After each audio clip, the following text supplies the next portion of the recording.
Welcome to the Fast Leader Podcast, where we uncover the leadership life hacks that help you to experience breakout performance faster and rocket to success. And now, here's your host, customer and employee engagement expert and certified emotional intelligence practitioner, Jim Rimbach. Thanks, Kimberly. Okay, Fast Leader Legion, today you're going to get a treat. You're going to hear somebody that has both energy and wisdom, and it's a good friend of mine by the name of Dee Kohler. Dee has actually been leading customer care operations for different organizations for the past 20 years, primarily in the healthcare space, and she has so much insight on healthcare that we could really spend hours talking just about that particular issue alone. But she's led both the people and the operations and the strategy for companies like Blue Cross Blue Shield in Nebraska as an executive. She's a speaker, writer, advisory board member, been an internal and external consultant. But one thing about Dee is that she brings a very unique energy and insight to the innovative and creative process that helps organizations get things done. And I'm really glad that we have her today on the show. So Dee, are you ready to help us get over the hump? You betcha. All right, Dee, I have given our listeners a little brief introduction about you, but could you tell us a little bit about you so that we can get to know you better? Sure. And you're right. A lot of my customer service and operations have been in healthcare. Also managed one of the crisis lines in the nation, the Boys Town National Hotline. So that was quite an experience. And sales and retention. So that kind of wraps up the industries on the professional side. Married, got a couple kids. They're grown, a grandkid. And I don't know about any of the other folks that are out there, but my kids are, both of them have been boomerang kids. And so, dealing with the juggling of aging parents and, having a grandkid running around the house. But you love it, you embrace it, and you deal with it every day.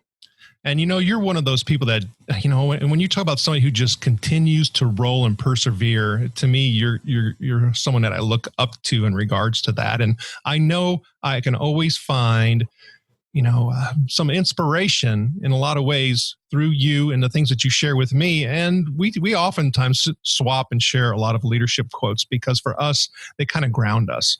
And so I know you have several, but is there kind of one that stands out for you? Yeah. I think one of my favorites was, the person that I kind of looked to that snagged me into the service industry is Ron Rhodes. And so give a shout out to Ron. He's managing, I think he's senior director in the Philippines right now with a major outsourcing organization. But, Ron used to take the time and we'd literally take walks around the building, and I don't mean inside the building, I mean outside the building. and they were walks of just talking and understanding and sharing, his experiences and being able to take those. And one of the things he used to always say was, things will change or things will change. And it was just his way of offering that different inflection and emphasis, if you will, on the words in the phrase that woke you up. And that was a little bit of a reminder. And for me, it made me reflect, am I being a change agent or am I going with the flow? And then as I've adapted that quote, if you will, over the years now, it helps me remind my team. It's kind of a time check or a gut check for your team members. Are you being, going with the flow, or are you helping being a change agent?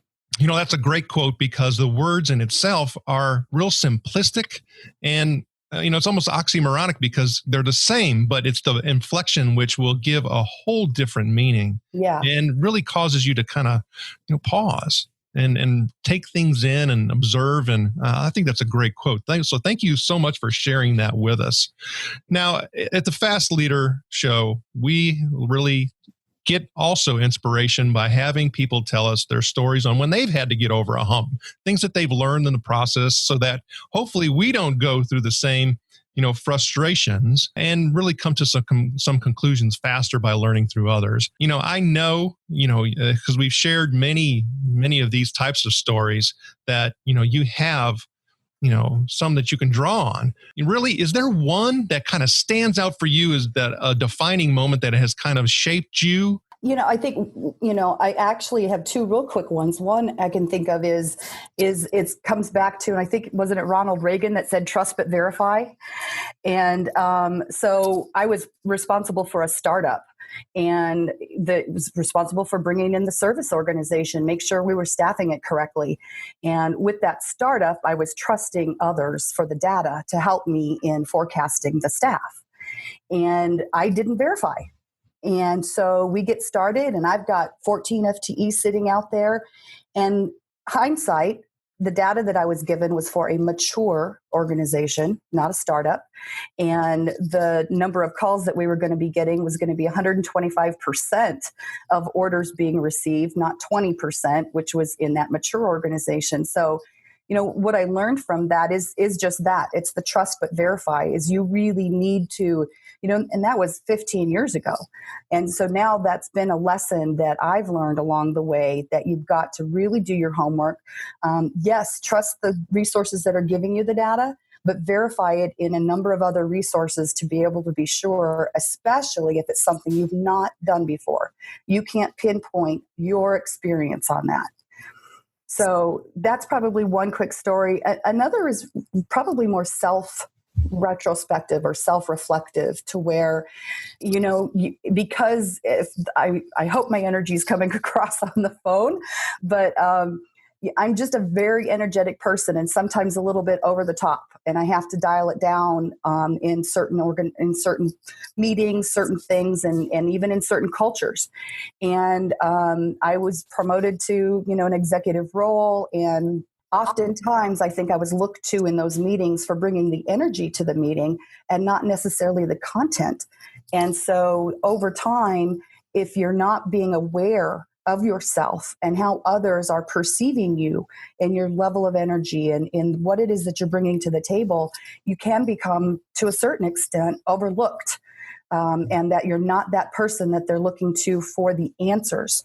And I came to that through a number of ways. I was working with a professional coach who was very, very great to work with, and just really helped unpeel that onion.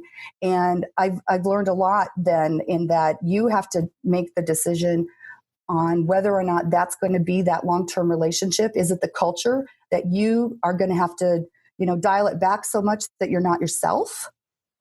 Or do I need to make a culture change? Do I need to find an organization that's going to accept me for who I am? So, that's, I think, the thing that was my biggest learning, is that you are who you are, but you need to be adaptable within cultures and organizations, and with clients, and with, in speaking engagements, to be able to be the most successful. And so it's really, really knowing who you are and being able to present that best person. That's really important for all of us to kind of recognize and realize, is, the adaptability component, the flexibility component. Being too rigid can cause some serious problems for a lot of us when we're trying to move things forward or get ahead or even be part of a group. So thank you for sharing that with us. Now, you had mentioned something about two quick stories. So do you actually have one that gives us a little bit more detail and some specifics that you have in mind that you want to share? Well, I guess no. I wanted to spill the time. I thought of those two as we were preparing for it. And I of the two, of course, the one with the more self-reflective carries not only across here in my professional life, but gives me that courage even in my personal life. If there's, that stranger that you meet in the airport or in the airplane or whatever it might be, to be able to have that random act of kindness or whatever it might be, to be able to, make someone else's day a little brighter. So, oftentimes we have what is called an aha moment. I refer to them as epiphanies. And, those epiphanies can come, in different places and different times. So when you start talking about those two stories that you shared with us, is there some, moment, that epiphany that, you can reflect back on, and can you share that with us? How did that happen? I think when probably the biggest thing that was the teamwork when being part of Blue Cross, and we earned our first JD Powers. And when we got that first one, I cried. I literally cried. And it was because I was so happy that the work that we had done for the 2.5, almost 3 years before that, was so successful. And I guess the aha moment was that, when it's steady wins the race, is that, and you got to trust in yourself enough that you know what you know. But then going back to my trust but verify is that you reach out to those, the network that you create. Jim, you and I, we reach out. Hey, Jim, what's can you give me? Have you ever experienced this? Or I call Ron, or I call those people in your professional career that you can reach out to, and all of those reach outs during that period of time paid off. And so I think that is that you've got a strong network, and that you trust, and that you just slow wins the race and stay the course. For me, as a person who's kind of wired to be impatient, I have to keep using that as a reminder myself. And you're right. You have to use that network. You have to use that circle a lot of times in order to really keep you from being too anxious. And because, when you're too anxious, that also will affect your ability to think properly. We know that's been proven. I actually read a study where it talked about people's IQ drops when they're actually having to go to the restroom. Sometimes we're just sitting in the meeting like, I gotta go. That your IQ actually drops because what are you doing? You're focusing on the fact that you gotta go instead of what's happening. So I think that's kind of comical, but we just don't realize that, but it does happen. There was a situation a couple of years ago when you and I were chatting about, to me, also something that's often forgotten in today's, let's just say, remote working or virtual world. And that was some of the findings and work that you were doing around a word called proximity. And I think that's a very important concept for us to remember and to talk about. Can you share with us a few things that you learned about proximity? So I guess when I think about proximity, of course, we all think of something close to me or something that's, whether it's a group or a team or whatever it might be. So I was working from home and I was consulting, and I found out that I'm not wired for that. I'm wired to be around people all the time. And so the proximity that I had with people and the teams that I was working for it was virtual, and it was all working out great. I was doing it exceptional. I was making sales. I was exceeding client expectations. But me, myself, I wasn't being fulfilled because I needed that long-term, relationship and the opportunity to develop people. And I think that's, I guess, another self-realization, another aha moment. Okay, I gave this a try and it wasn't working.